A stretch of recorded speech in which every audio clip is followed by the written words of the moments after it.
Basheerbagh press club లో are Krishnaiah సమావేశం నిర్వహించారు. ఈ సందర్భంగా ఆయన మాట్లాడుతూ 42% బీసీ రిజర్వేషన్లను కాంగ్రెస్ ప్రభుత్వం ఖచ్చితంగా అమలు చేయాలని డిమాండ్ చేశారు. ఈ నెల 25వ తేదీన ఇందిరా పార్క్ వద్ద సత్యాగ్రహ దీక్ష చేపడుతున్నట్లు తెలిపారు. స్థానిక సంస్థల ఎన్నికల్లో 42% బీసీలకు రిజర్వేషన్లు కల్పించిన తర్వాతనే స్థానిక సంస్థల ఎన్నికల్లోకి వెళ్లాలని పార్టీ పరంగా రిజర్వేషన్లు తమకొద్దు అన్నారు. సుప్రీంకోర్టులో ప్రస్తుత జడ్జి గారు గొప్పగా ఎస్సీ ఎస్టీ బీసీలకు ఉద్యోగాలలో సుప్రీంకోర్టులో రిజర్వేషన్లు కల్పించారా, అందుకు సుప్రీంకోర్టు జడ్జికి మేము కృతజ్ఞతలు చెప్తున్నాం. అదేవిధంగా హైకోర్టులలో కూడా పెట్టాలని ఆయన ఆర్డర్ ఇచ్చారు. కాబట్టి సామాజిక న్యాయం వైపు దేశం తొంగి చూస్తున్నది. ఈ సంధి కాలం లోపల బీసీలకు ఇక్కడ అన్యాయం జరిగితే మాత్రం తిరుగుబాటు తప్పదని తెలుస్తున్నాం. మీరు అందరూ మనసు మార్చుకోవాలి. మనం ఇవ్వకపోతే తప్పదు యుద్ధమని కూడా హెచ్చరిస్తున్నాం.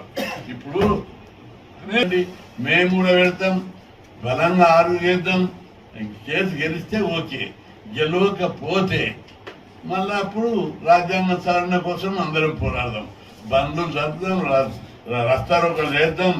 తప్పనిసరి తమిళనాడు ఎట్లా జరిగిందో అట్లాంటి మహాయుద్ధమే జరగాల్సిన సమయం ఆసన్నమైంది. కాబట్టి రాజకీయ పార్టీలన్నీ కూడా, కొన్ని రాజకీయ పార్టీలు ఇది కేంద్ర ప్రభుత్వం చేయాలంటారు. ఇది రాజకీయ కోణం నుంచి ఆలోచించే అంశం కాదు, బీసీలకు మేలు చేసే అంశంగా ఆ కోణంలో అందరూ ఆలోచించాలి.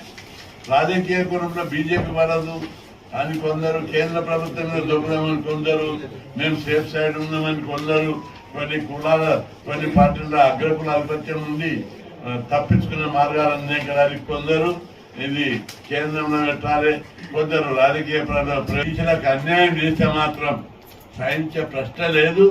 ఈ నెల 25న నేను సత్యాగ్రహ దీక్ష చేయాలని చెప్పి తలపెట్టాం.